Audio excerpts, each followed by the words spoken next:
Será que realmente as pessoas que portam alguma deficiência são inclusas nos dias de hoje? Vivemos em um mundo em que, em pleno século XXI, as pessoas elas lhe desprezam, lhe maltratam, lhe humilham por você ser diferente. Fazem com que as pessoas que portam algum tipo de deficiência se sintam incapazes, excluídos, tristes, causando um isolamento social, pois não aceitam que, independente de alguma deficiência, todos são iguais. Trazendo uma separação na sociedade, basta ter alguma coisa diferente de todos que já são logo excluídos, taxados como estranhos e imerecedores de conviver no nosso meio. Será que isso realmente é uma inclusão? A exclusão não está nas leis, e sim na sociedade, pois mesmo existindo uma lei, as pessoas insistem em não respeitá-la. A maior deficiência não está no corpo do deficiente físico, mas na alma do preconceituoso. A inclusão é um movimento de luta das pessoas com deficiência e seus familiares na busca por direitos na sociedade. Dentro das escolas não é diferente. Como estar preparado para receber crianças com necessidades tão peculiares? Como incluir da melhor maneira possível para que essa criança se sinta abraçada e realmente incluída no processo escolar?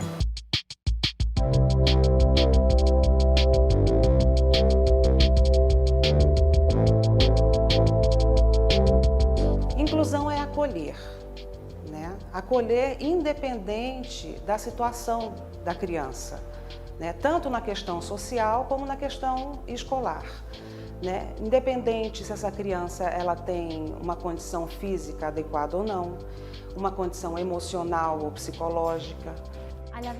Quando falamos em educação no âmbito escolar, nos referimos a criar oportunidades de participação e aprendizado para todos os estudantes, independente de haver alguma condição social, pessoal, cultural ou alguma deficiência. A inclusão deve acontecer no ambiente escolar numa mudança de cultura, né? Porque nós somos formatados desde o princípio a trabalharmos com as normalidades, com um padrão normal, mesmo sendo respaldado pela Constituição, pelo ECA, né, e pelo PNE, que na verdade é o Plano Nacional de Educação, que tem como meta o número 4 essa questão da inclusão. Se nós não mudarmos essa cultura, entendeu, de padronização, a inclusão ela não acontece. Então, o primeiro passo é quebrar esse paradigma. A inclusão no ambiente escolar deve ser de acordo com as características do estudante. A ideia é que eles tenham as mesmas oportunidades de aprendizado, tanto em nível social como educativo, igual a todos os colegas. Nossa responsabilidade como colégio é sensibilizar a toda a população para que eles possam receber os alunos inclusivos, com companheirismo, tolerância e possam entendê-los. Devemos levar em consideração que a educação inclusiva é um direito.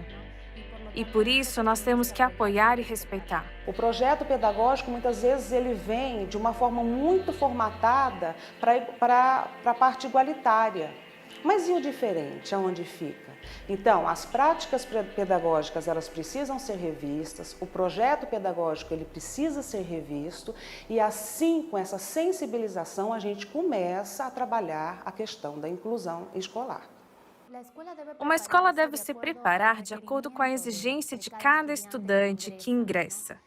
Devemos levar em conta a capacidade de alunos em sala, a infraestrutura, alguns materiais ou equipes para atender certas deficiências e, acima de tudo, a constante capacitação dos docentes para que eles possam saber como tratar os alunos,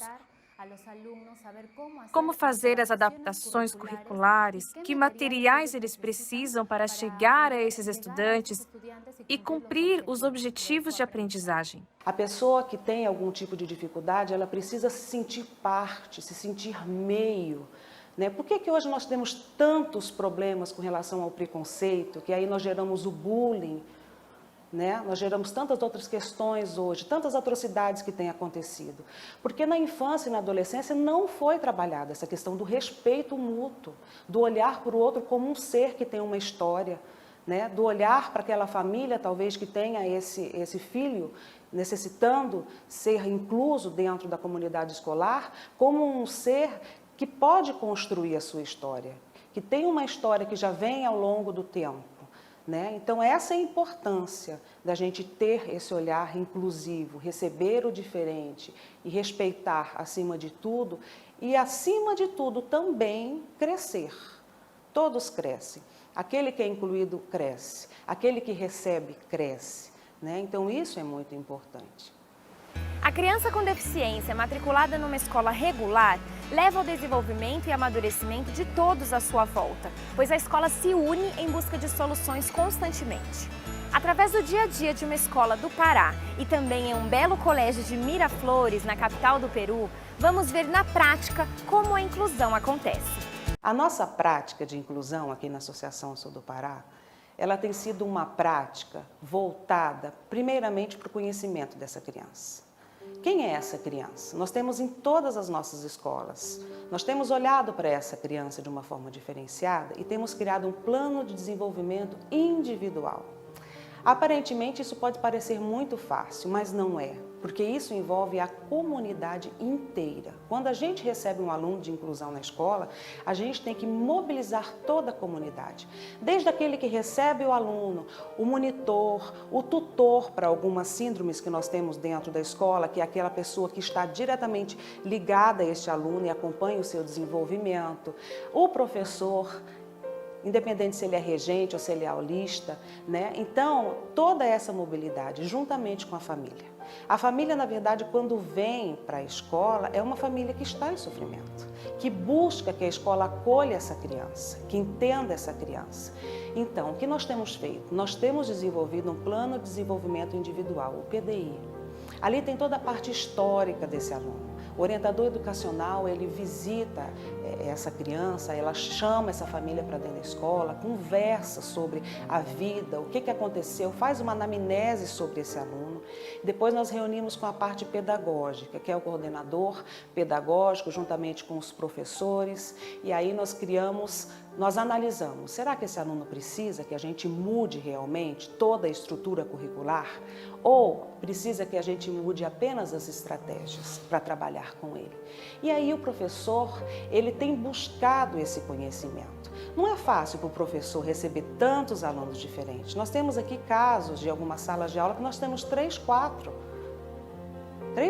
crianças, né, com as suas dificuldades. Então é um processo lento, mas é um processo de busca, de investimento de tempo. E olhar para esse professor também como alguém que precisa de auxílio é muito importante, porque a inclusão ela não pode ser um trator que passa em cima de todo mundo, né? Mas a inclusão ela precisa ser gradativa.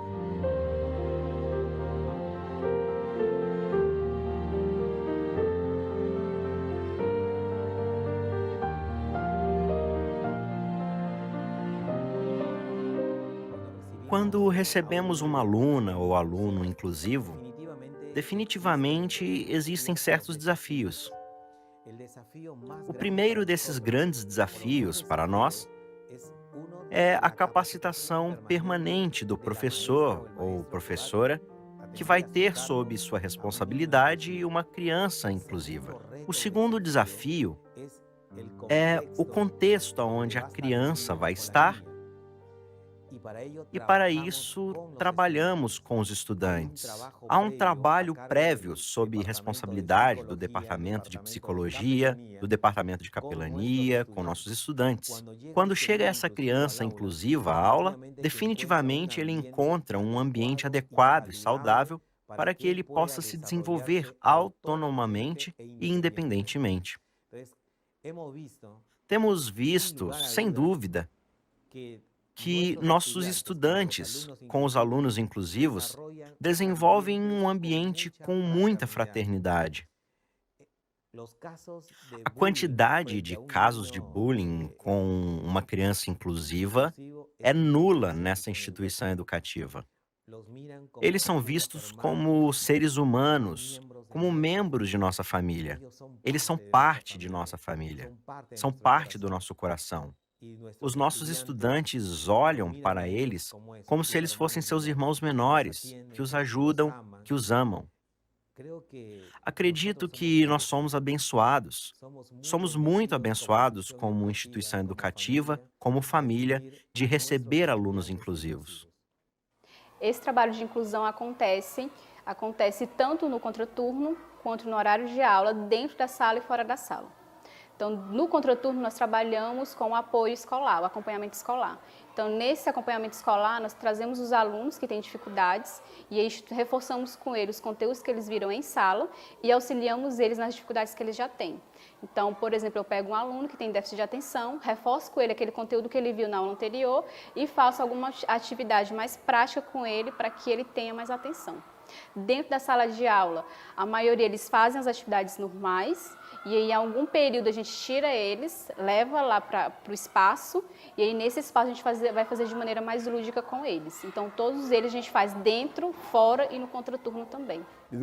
A educação inclusiva é um direito que está previsto pelas Nações Unidas e muitos países a têm declarado e ratificado. Existe uma lei brasileira de inclusão, número 13.146, que dá ao deficiente o direito de ser incluído na sociedade, fazendo com que eles tenham o mesmo direito que todos, que sejam aceitos com igualdade.